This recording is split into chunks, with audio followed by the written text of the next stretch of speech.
Welcome once again to another For Your Consideration, our apparently regular podcast where me and Luke sit down and introduce one thing that the other person might not be familiar with or might be familiar with, and we submit them for your consideration. This week, this time, this month, God knows, this show, we'll be discussing Asterix, which was brought to us by my friend Luke. Hello, Luke. Good evening, Michael. Or morning. Morning. Whenever you're listening to this, but we are well into the evening. Yes, Asterix. And I specifically picked 3 books that I particularly like. And then you added in the what you call the pilot, which is, ironically was first published in the French magazine Pilote. So it is very much the pilot, the first novel, which is Asterix the Gaul. We're also going to be talking about Asterix in Britain, the Mansions of the Gods, and Obelix and Co. But you know, more broadly, my love of Asterix as a thing. Yes. Yeah, I did introduce that whole concept of going, well, I'll read the first one just so I know where I stand. Okay, so the only reason that we had them in the house is because my wife's an Asterix fan, and every sort of birthday or, well, not Valentine's because I've forgotten to get her one this time, but no, every kind of birthday or Christmas or something like that, I usually either get a 1 or 2 in with her presents. So we've got like 30 odd of them because we've been together forever. So that's and you've why never they were been in the tempted to read them before? Well, not hugely, and I don't know why, because they're there. I'm a big comics fan, but they've just sort of sat there next to the vinyl, because I'm that old, and so it goes, albums, Asterix, my Doctor Who books. For the very large ones, they're all taking up the bottom shelf. Okay, so I've got like, the big Dobbin, like the big Finish book of covers, that kind of thing. So I've got them all there on the bottom shelf. So they are steadily getting bigger, and my Doctor Who books seem to be being relegated to the shed over time as the Asterix expands. But I'd not really kicked off, but I feel like that frog in a puddle thinking the universe is getting smaller or whatever it is, and I'm going, hang on, no, it's not, it's just, right, leave it there. So basically the Asterixes are in the house. I've seen the movie, the Mansion of the Gods. Right. I'm pretty sure as a child I may have seen a live action version, but I may have dreamed that. I have no recollection of it whatsoever. I think it had Gerard Depardieu in it, playing Obelix. Again, I might have dreamed that. No, there was a version with Gerard Depardieu as Obelix, but it wasn't when you were a kid. Right, well, in that case, no. Actually, it wouldn't be because he was famous when I was in my 20s. Yes, so and I haven't seen it. So I have very little comment on the film version. I'm aware of its existence. I just not got round to it. I think that was it. I just not got round to it. And that was it. So I need you to start this by saying, why did you bring it? And then I'll chip in with some of my notes that I've got and some of my thoughts on it as well. Because, I enjoyed it. It was perfectly good. But my comics background was like 2000 AD and Star Blazer and things like that. So I'd missed this out. It was just a missing bit of my education. So thank you for bringing it. And so why did you bring it? Well, I mean, my love of Asterix goes back a long way to Broomhill Library. Broomhill, for those that don't know, is the bit of Sheffield next to where I grew up. I grew up in a place in Sheffield called Crooks. Broomhill's the next bit over where the school I went to was, and crucially for Doctor Who fans, Galaxy 4 was. Sadly no longer bricks and mortar, but it does still exist online. So that was, where I'd go to get my Doctor Who stuff. But anyway, our local library was in Broomhill. And the shop Galaxy 4. The shop Galaxy 4, yeah. Right, yeah, the one that was always advertised in the backs of the magazines. Yes. Right, yes. got you. It was literally like 2 or 3 minutes walk from the library and 2 or 3 minutes walk from my school. And the link with the library is that I once bought about 15, 16 Doctor Who hardbacks from the library because they were getting rid of them, and I bought them for 15p each. Can you believe? And I sold a few years later. I sold them to Galaxy 4 for £2 each. Entrepreneurial. Imagine how much money I would have now if I had kept them. Yeah, but you know what? You would have kept them, so you wouldn't. I would have kept them. Also, ex-library hardbacks aren't as good as the... Anyway, that's a massive digression. Snob. So, yes. So, as well as borrowing Target books from Broomhill Library, the other thing that I borrowed all the time were Asterix books. Like those... I borrowed other books over the course of my childhood, but the two... If you said, what are the things that you mostly borrowed from the library? It was Doctor Who books and Asterix books. They were pretty much my only comics, really, actually, growing up. I wasn't into the 2000 AD kind of stuff. I wasn't into Marvel or DC. Asterix was... And I wasn't even into Tintin. Like, if you're kind of thinking of, like, French language... I know, obviously, Tintin's Belgian, but, you know, if you're thinking of continental things, Asterix and Tintin seem to kind of go together. But I never read Tintin. I never read Tintin. My brother did. I was just into the Asterix. Well, to be fair, there was only ever the three big European imports in the comic world to this country that were translated. Those two, and for my end of things, Mobius. Okay. The French, and that was kind of it. We were never a multicultural country, especially in the past. That kind of exposure to that stuff had to have been translated and brought over. I mean, I suppose you could possibly count Magic Roundabout and things like that, but that's a whole different conversation for another time. Yes, Richard, I will talk about Dougal and the Blue Cat at some point, but I had a friend who made me watch Dougal and the Blue Cat. Perhaps we won't do that at Christmas, right? But what I'm saying is that there wasn't a huge amount of European imports, so that would be why Asterix and Tintin were lumped together. Yeah, because they were very simple line drawings. They were all very brightly coloured, but they're very different entities. I mean, Tintin's an adventure detective thing, and Asterix is... See, I always classed it in my head as similar to stuff like Hagar the Horrible and Handicap, the sort of stuff that was stripped in newspapers that was then brought together into omnibuses. And I think there was a part of me in the back of my mind had gone, well, that's what it must have been.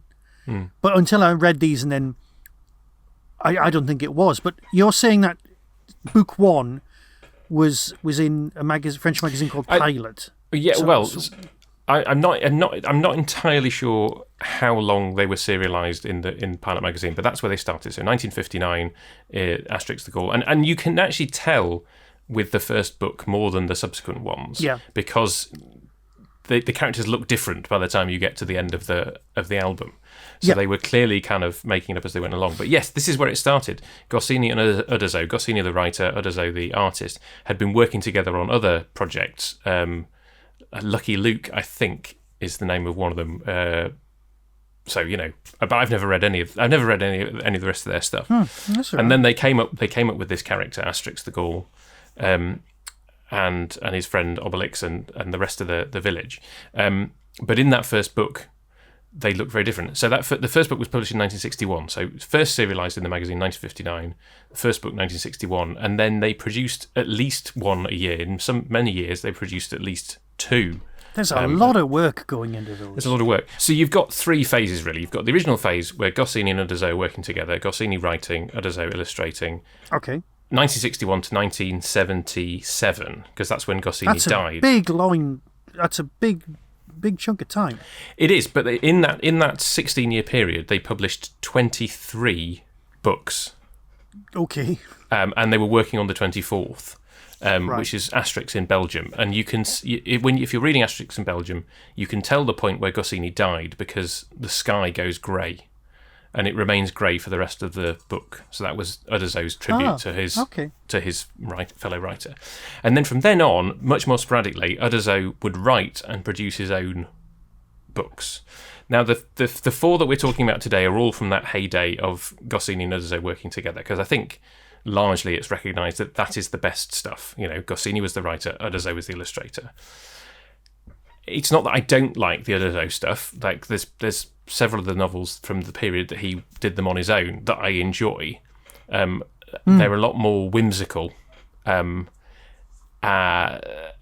final one that he did, aliens appear in the village, So, so he definitely had his particular style, and then before his death, he basically lined up a successor team, and so the first one of those came out in 2013. So hang on, how long was he doing them by himself? So by himself, he was doing them. So from when Goscinny died, from 77 to 2000 and something. The last one that he did, the one with the aliens, was 2005. That's a very impressive time to be doing stuff by yourself. I know they were sporadic, but that's still... they were a lot more sporadic. And generally, were not so well received by fans. There's some good stuff in them, but So the heyday is this. The heyday is the 24 original kind of volumes by Goscinny and Uderzo, and then you also have the some people regard non-canonical How Obelix Fell into the Magic Potion When He Was a Baby, which was written by Goscinny when he was alive, but illustrated. It's very difficult to do it the other way around. Yeah. But illustrated by Uderzo later on and published, and it sort of gives a backstory as to kind of why Obelix ended up falling into the potion. But it's considered as sort of not part of the main kind of run. Which is weird because when I was reading these four, that was the one story I was really interested in reading. Well, it's the one thing that's alluded to in pretty much every, I think almost every book, because it's in the descriptive square. Yes. Because there's a page at the beginning that's almost always the same, which introduces the characters. Yeah. And it tells you about them. And it sometimes tells you about characters who aren't even in that book, because it's a fairly standard thing. Yes. Well, and obviously that was added to later. That would have been added to later editions. And obviously it's kind of a previously on. Yes.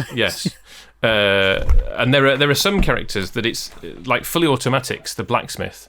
The blacksmith that you see in the first novel is completely different, and he doesn't have a name. But Fully Automatics and Unhygienics, who are the blacksmith and fishmonger, who have a sort of antagonistic relationship. They don't actually come along until quite late on. I think they're maybe at least 10 books in before they appear. And you kind of just assume that they've always been part of the lineup, and they haven't. But yeah, I guess what attracted me to the stories as a kid is that they're just fun. Okay, they're fun on the one level. They're just fun adventure stories, and I would split them broadly into two kind of categories. You've got one category is there's something going on around the village that the Romans are doing. There's some kind of scheme to overthrow the village, because the setup is that they've got this magic potion that allows them to resist Roman rule. Like the Roman Empire has conquered all of France. Not quite. They're the village that's holding out. So you've got the stories that are there's set... like a magnifying glass that zooms in. Yeah. Now they seem to be located on a pinnacle near Normandy. Yes. So they are on the coast, which gives them access to lots of sea-based stories as well. Yes. And are travelling around the world and all that. And, yes. And the Roman Empire's huge, and it's at the height of its powers. But it is a sort of halfway point between your I Claudius Roman Empire, your Life of Brian Empire, and there's definitely a comedy thing going on. Yes. But there's enough historical accuracy for you to go, yeah, I get that. Yes, I mean, it's sort of, it's one of these things where they're perpetually... Pompeii, that was what kind of... Yeah. It's one of these stories where the history doesn't move on, though. They're perpetually, it's 50 BC, and Julius Caesar is Caesar, and with the best will in the world, you can't pack every single Asterix story into a year, right? But it's just it just keeps kind of that's the sort of setting, and as you say, the second kind of story is they go on an adventure somewhere, and often that's like to a particular country after which the book is named. So you have the one that I've picked for this, Asterix in Britain. They come to Britain, they go to Spain. There's an Egypt one. They go to Belgium. Yeah, they go to Egypt. They go to Switzerland. The most going recent to Belgium, one, not as far, really. Well, no, not as far. Yeah, the most recent one, Asterix in Lusitania, which is Portugal. Right. So that's the most recent one that came out last year. So as a kid, you're attracted to the it's colourful. The characters are fun, larger than life. They're very well delineated. The adventures are interesting. The violence obviously is comedic and frequent. So that's what attracts us as a kid. And then as an adult, you kind of revisit them and you go, oh, wow, there's a lot more going on here. Yeah. You know, from the fact that all the names are puns to the classical allusions. Right, okay. I was going to come to this later on, but I need to ask this now. Okay, right. So, we're in England reading this book. Now, I know most of the puns are takes on Latin words. Okay, I get that. Written in French for a French audience. Yes. How do these puns possibly work in both languages? Well, they don't. They don't. Well, thank you for that. I can't answer. Moving on. I think with the exception of Asterix and Obelix, all the names are different. Yeah. So obviously Asterix... Right. And, okay, do you know why he's called Asterix? No, I know about Asterix, the star on the Shift 8 key. Well, exactly. So he's the star. He's the literal star of the show. Oh, okay, right. Fine. And I'm quite thick. I'm usually good at spotting that kind of thing. Me too. I didn't realise that until recently. Like sometime in the last 5 years, somebody was like, he's the star. And I was like, of course he is. And then Obelix... Yeah. Makes He's named, he makes obelisks. Obelisks. Now, here's the thing that I would say that people are more likely to say Asterix and Obelix than the actual proper word of asterisk and obelisk.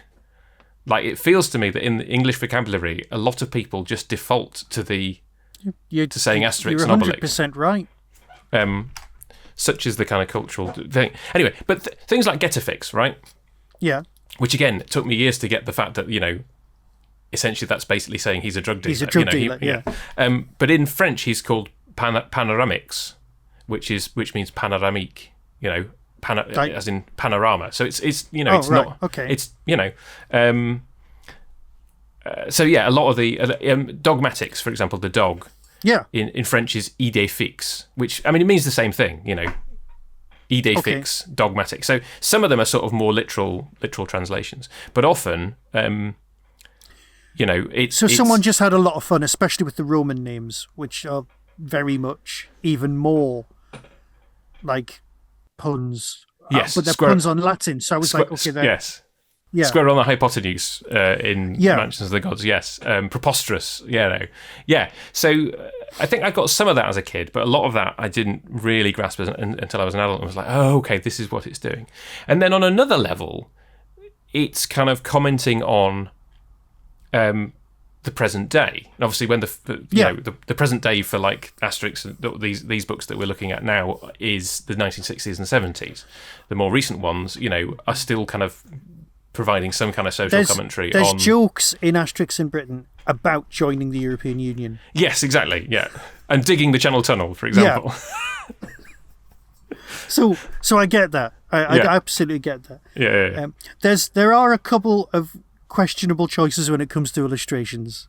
I wondered whether you were going to bring that up. Well, no, I'm just saying, but they are, and we've used this card enough. They are of their time, because I suspect those North African drawings would not be drawn in that same style now. But here's the thing. Go on. Well, I think the pirate lookout is always an African guy, and I think they pretty much draw him the same way now. What has changed is what editions do you have? Do you have more recent editions? Yeah. So what has changed is the way he speaks. Okay. So if you have I have collected all of my Asterix books secondhand, right? So I think my copy of Asterix the Gaul is from 1990. I think my copy of Asterix in Britain, which I have here, this copy is from 1979. So this is one of the older ones, which if I can find, because there will be a bit where they come across the pirates. His vernacular is definitely more racist. I must admit, so I've got fairly modern versions of them, and I'm thinking similar things. Yeah. Yeah. So they have updated. They've updated his vernacular in particular, but obviously the look they haven't changed the illustrations. The illustrations are as they were. See, that's the problem. The French are purists, right? But when they did Enid Blyton, who's not French, they took the Golly characters from her Noddy books and made them into blue elves, completely negating all that, and then they did drawings again. But the French are purists and they're big on their history, so they don't want to change too much during that. So I can see them taking somebody else's culture and just going, no, we'll make that better because we're French. But this is our culture, so we're going to keep this because we're French.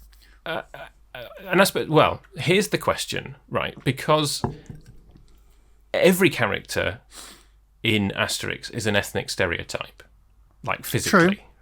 You know, I can see that. Like we deal with that a lot in Asterix in Britain, and but it's so nicely done. It's completely done with warmth.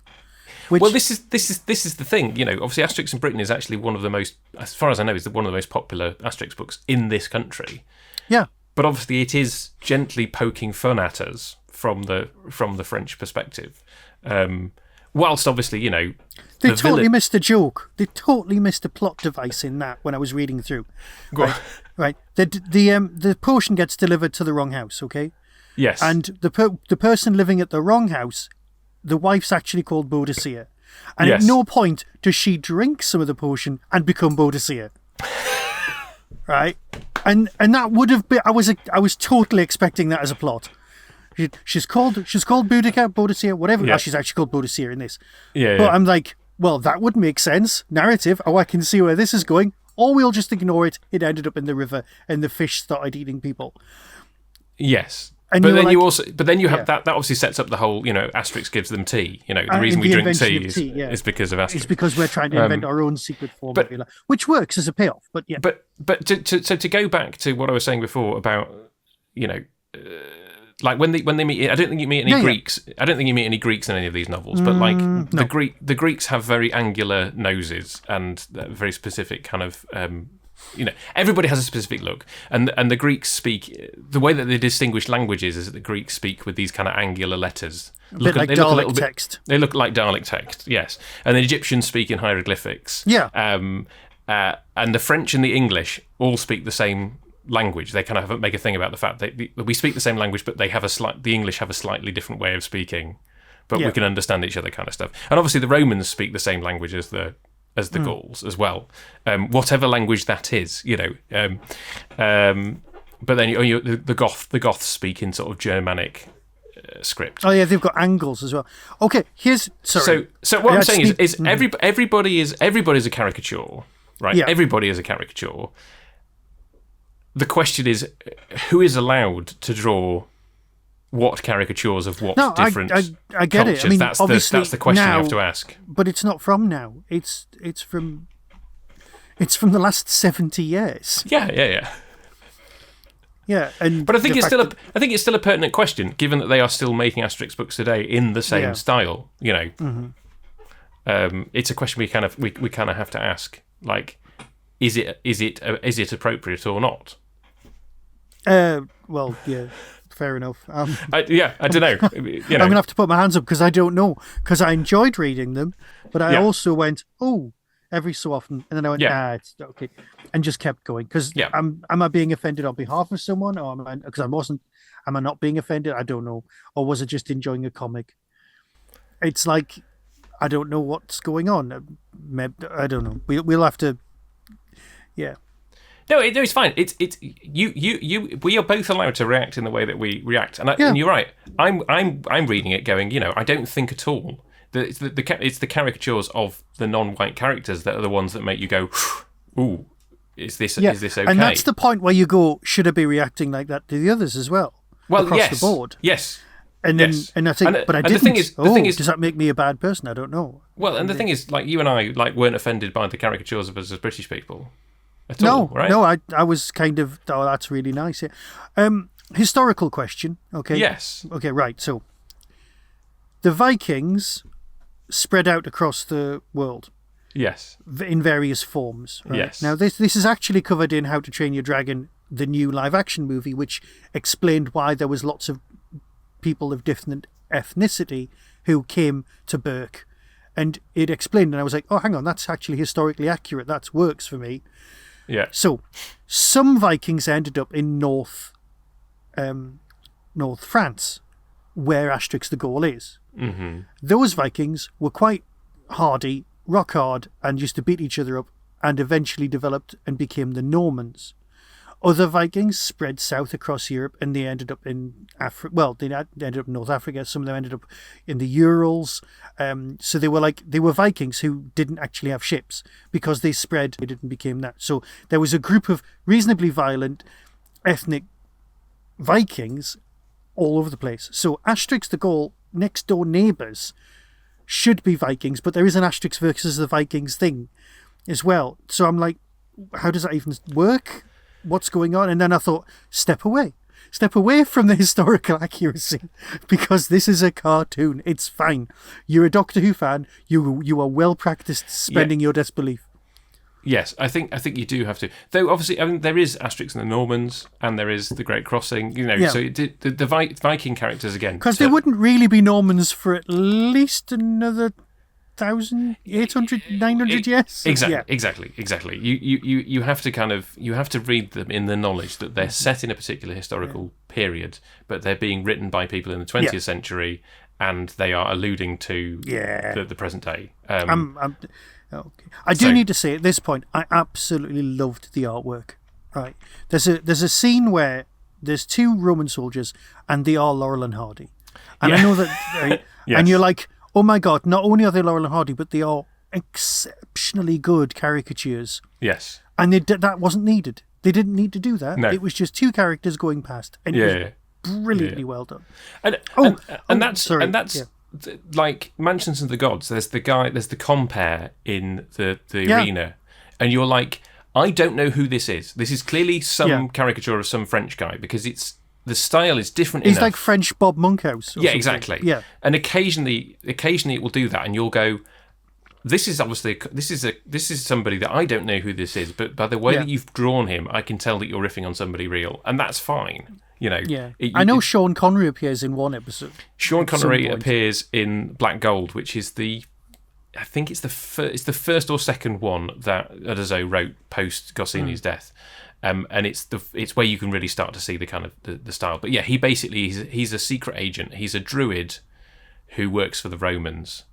Right. And so he basically has a chariot that kind of folds up and does cool things. He's James Bond. He's James Bond basically, and so as I was just like, I'm going to draw James Bond being James Bond. And guess what his name is?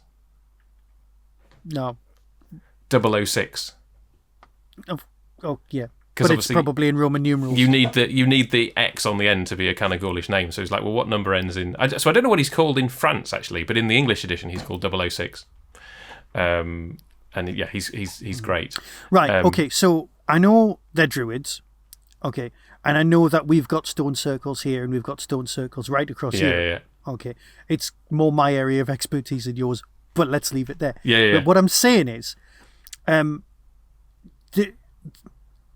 I'll probably say this wrong. Milnir, the stones that he makes, the obelisks that he makes. I have never heard anybody pronounce it. Menhir. I've always pronounced it like Menhir. Well, it looks like the word that's used for Thor's hammer. Oh, okay. I hadn't even made that connection. And but it might not be, because that might just be literally the way I'm reading it. Yeah. Because I did have a bit of an issue with some of the typeface. Right. Okay. My daughter picked up the book because I was going through it, and she went, "Dad's reading this. Good luck to him."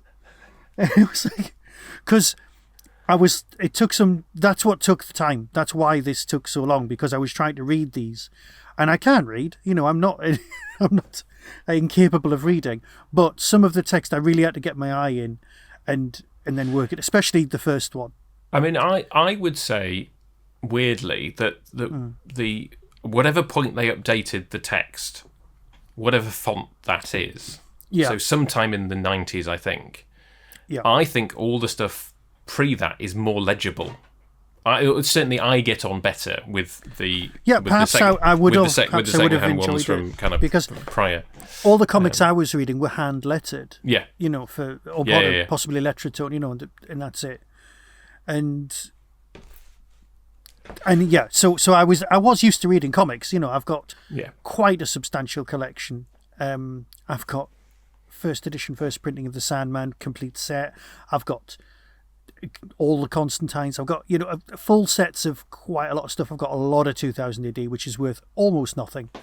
But I've got, I have got a decent comic collection all wrapped in plastic, and it's a nice thing. Mm-hmm. But my text reading from comics is primarily your 2000 ADs, and I really did want to introduce you to some of those, but I couldn't figure out which 2000 AD story to bring to the table. So I'll do that at one point at some, because I've got a lot of the collected editions, so lending you them is not a problem. And you'll get a full story as opposed to the weekly sporadic thing. So I'm glad that these Asterixes were written as entire graphic novels before the word graphic novel even was coined. Well, I mean, in France they call them albums. Oh, that's a much better word for it. Yeah, Why can't they're we known as an album? Should we not just use that because it's better? Yeah, comic album. We haven't really talked plot. Like, so of the four stories that we read, like what was your favourite plot? My favourite. Okay, the pilot. Well, the first one we won't discuss because I read it. It was there. It was done. I enjoyed Obelix and Co. because I liked the overarching story of that, where they try to turn the Gauls more Roman to become greedy and nasty to each other. By destroying their economy, but by doing that, they actually destroy the Roman economy, and that's ridiculously clever, nice commentary on capitalism. I enjoyed that. Yep. I enjoyed the Asterix in Britain was nice again because of the whole storyline. It worked, and there's some drawings of the Tower of London. Yes. And if it was done now, the artist would just photocopy the drawing, or indeed cut and paste and stick it in. These things were hand-drawn, and they are almost totally identical. Now, he might have done some sort of tracing paper, moved it across, done it as a drawing, and then, because they're all slightly subtly different, especially the backgrounds and things like that, but they are absolute works of beauty, and I'm looking at these going, these are gorgeous. And I was just really blown away by the art. Yeah. And now, Mansion of the Gods is an odd one, because I'd seen the movie. Right. And that my favourite bit of the movie isn't in the book. Okay. And that's where the slaves revolt, which they do in the book. Yeah. And then the Romans go, okay, so what we'll do is we'll pay you money, but because we're giving you somewhere to live, you'll have to pay us. And they end up in exactly the same situation, but they now are free and they're getting paid. And it's like, and that is how we are as a society. And I absolutely loved that bit of the movie, and I was waiting for it in the book, and it just didn't happen. Because that's genius in the movie, and it is a good film. Yes. And you could see why they chose that one to make as a movie. Yes. I mean, you do obviously have all the stuff about the Romans unionizing and wanting somewhere to live. It's. I realised actually in reading these that actually Obelix and Co. and Mansion of the Gods have a very similar plot. In that they're both about the Romans trying to trick them into breaking themselves. Well, that whole thing of like, well, we can't fight you physically, so how are we going to kind of break you down? And there were lots of other stories where I'd have loved to thrown in another kind of adventure where they go somewhere else, because there are lots of really good ones. What would you recommend? Which one would you? I mean, I said, we've got them all. So yeah, I mean, Asterix and the Banquet is great fun because that's them touring around France to get different bits of French cuisine for a banquet, and so you get to see them taking the mick out of themselves because they do all the different French stereotypes. See, you forget that because in this country we can do that with ourselves and just go, right, we'll take the mick out of people from Birmingham or people from Newcastle or whatever, and we can do that because we know what is linked with those areas. Yes. But as far as the rest of the world's concerned, we're London and not London.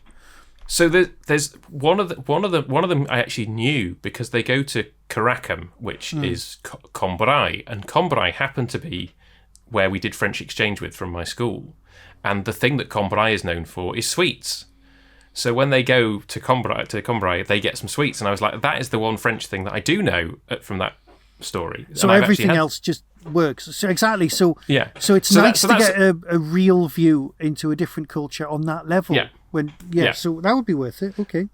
So that's good. But yeah, I mean, I don't know. I think that body of work, those first 24, are just consistently great.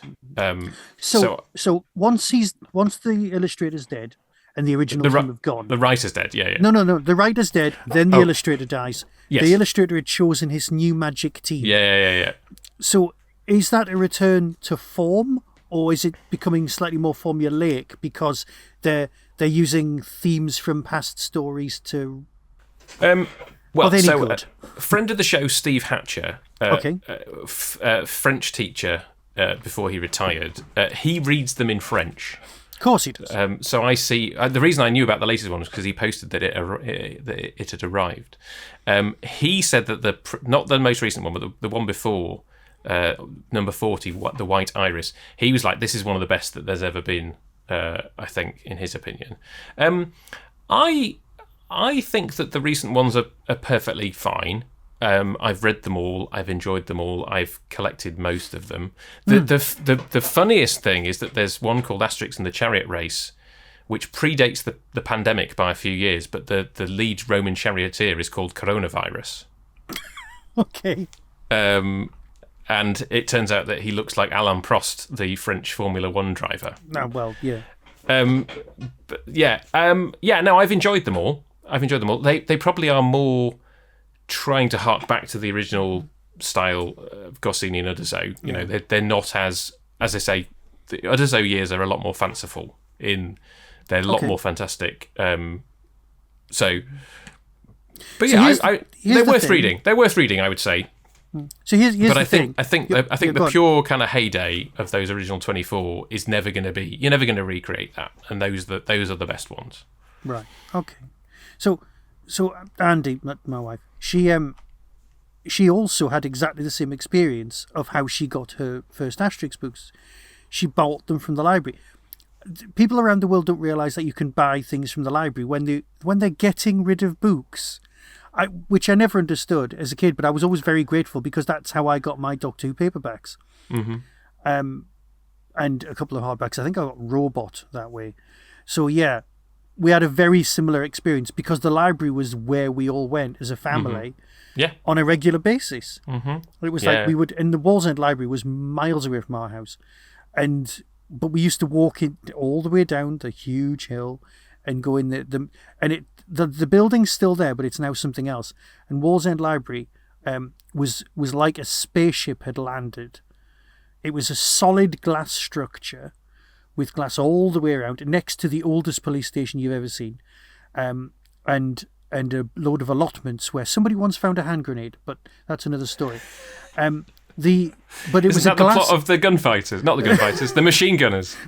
Near enough. And oh God. Too many Geordie flashbacks. Right. So, were you gonna know? Okay. Where was it? Anyway, so yeah, Wallsend Library was like that. It's the building's still there, but it's something else. And it was all glass. And in the middle of Wallsend Library was a little atrium, and there was a massive model of Segedunum, which was the Roman fort that was Wallsend.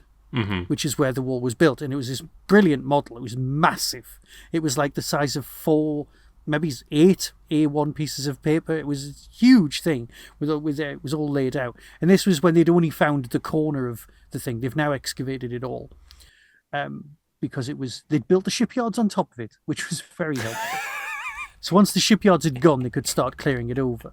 But that was my major memory. And we used to get our Asterix books there, which my sister would have. And well, there you go. So we got them from the library when we bought them. My wife got them from her library in Manchester. So everyone must have bought a second-hand Asterix at some point in the 80s, which is or for your case the 90s. So it was very nice. Yeah. I mean, it was weird. I only had about 6 or 7 that I owned for quite a long time, and then there was a point where I was like, no, I'm gonna buy these now, and I gradually kind of bought them off eBay. I don't think I've ever spent more than about 4 or 5 quid. So and a lot of these just have in pencil in the front. Mm-hmm. That one doesn't. Obelix and Co. 50p. Cost me 50p. You see, we've got the ones I've been buying my wife. They go new one, and then about 8 in, there's an old one from her childhood with a completely different spine, which you can imagine. Yeah. You know, it upsets me, but it also brings a little smile to me because I'm a book purist, and then the rest of them are all new editions as well. Can we talk character before we wrap up? Because I used to draw Asterix and Obelix, but I would draw Obelix because I found Obelix's face really quite straightforward. Obelix's face is quite straightforward. With just a few curved lines, you can get the nose and the brow and the eyes, and then you draw the pigtail. So I used to draw. I drew a big Obelix on. I stuck several bits of A3 paper together. I think it was probably. I'm sure I knew someone with that as a tattoo. But yes, I did a big Obelix, and I particularly once I'd read the backstory, I very much relate to Obelix. Like I like Asterix, but he's the star. Like we said, he's the star. Obelix is the sort of sidekick figure who, spoilers, the reason he gets the potion, falls in the potion is because he's being bullied, right? So you basically learn that Obelix as a kid was they call him a sissy, right? And so Asterix is like, well, let's get you a sip of potion so that you can beat them up and show them that you're not a sissy, basically. That's the backstory. Yeah. And so I think I then massively related to Obelix because I was bullied at school. And so to have this character who essentially becomes this powerful, physically unbeatable character. I mean, he's a bit slow, Yeah, they are Lenny and George. Yeah. Yeah. But I really related to him, and I love him as a character more so than Asterix, of the village. And I wondered whether there was anything in terms of the characters where you went, no, that's the character that I must admit, most of the characters that I most enjoy. I did like. See, my wife's a big Dogmatics fan, right? But I didn't get those connections, but I did enjoy. But the thing is, most central characters in most TV shows are the annoying, boring ones. It's always the secondary characters who are good and interesting. If you break it down, unless there's like an ensemble thing, but it's like Star Trek, most boring character, Picard, right? The periphery characters are more interesting because you've got more stuff to do, but the solid ones in the middle, the ones that drive the show forward, are usually the dull one as well. Yeah. So because Asterix he's very excitable. He's always kind of, but he is driven basically by beating up Romans, and that's it. But even Obelix is kind of, I just want some boar, or please give me some of your potion. If there was a doll, they're the things he would say. Yes, the characterization isn't very deep, and obviously Asterix is clever. He's cunning. Like, that's his thing. He is cunning. And the first story in particular kind of plays on that. I guess because he's the star, I didn't feel that I related to him as much. I don't feel like I'm the star. I'm one of the secondary characters. You should always be the star of your own story. Well, it feels like a very Western. Individualistic way of looking at the world, which I don't really like. That's okay, the minute we start getting interesting... That's a longer conversation for another day. To be fair, it is also, worth looking into, but I get it. Also, I disagree with you about TNG, because the most boring character in TNG is Beverly Crusher. No, I bow to your superior knowledge there. Well, you're just right. You're right. Picard is more boring than lots of characters. They do a lot of work on Picard to expand him, but until he starts learning that flute, he's quite two-dimensional. That's obviously we can discuss Star Trek another time. We really don't need to. You know what? It's a valid point. Actually, we don't need to because everybody else has already done it for us. Yeah. And to be honest, Star Trek's not one of my big things. So I have watched it, but I wouldn't say I'm a Star Trek fan. But there's probably a good conversation out of that question as well. Okay, so I enjoyed it. Thank you very much for bringing it to the table. I would never have got round to it. It would have been one of those things that I would be sort of 70 odd if I make it that far, going, I really should read those and getting around to it. So thank you. Well, I hope you find the time to read a few more because they really are. They really are worth it. You know what? And I don't want to beg people to give feedback to the show, but if you want to recommend an Asterix book for me to read, please put it in the comments. Yes. Oh, and I email will, us I all. will, I will, I will kind of say whether I agree with the recommendation or not. Okay. No, like I said, of those original ones, like Right. I'd read them all. Yeah. What are we doing next time, Michael? We are doing a Disney film. Oh, Yep. We are doing Atlantis, which I will get to you. Atlantis. I didn't know Yep. Disney had done Atlantis. In that case, you are in for a treat. Because it's what sort Michael of era J. are we Fox, talking about? 90s, What, animated? animated. Wow, I must have missed that. I was toying with 20,000 Leagues, and I went, no, let's go for the big guys. Leonard Nimoy doing one of the voices, Michael J. Fox doing one of the voices. Okay, this is a gap in my knowledge. I Well, look forward to watching it. I genuinely look forward to next time because it is an absolute corker. Okay, are there any Doctor Who actors to spot? I don't think so, but I will absolutely look it up. Okay. And this was one of the ones I've been putting off. Okay. They are going, we must get around to that eventually. Well, I'm bringing it now. I'm so glad you've never even heard of it. No. I adore this movie. I genuinely do. Right. Okay. And it is an unsung Disney film. It's one that's skipped over Okay. by a lot of people. Okay, I've got to go now. So it's been an absolute pleasure. And I really have enjoyed this. So thank you.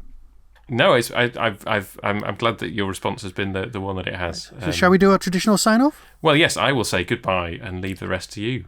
And I will say, be seeing you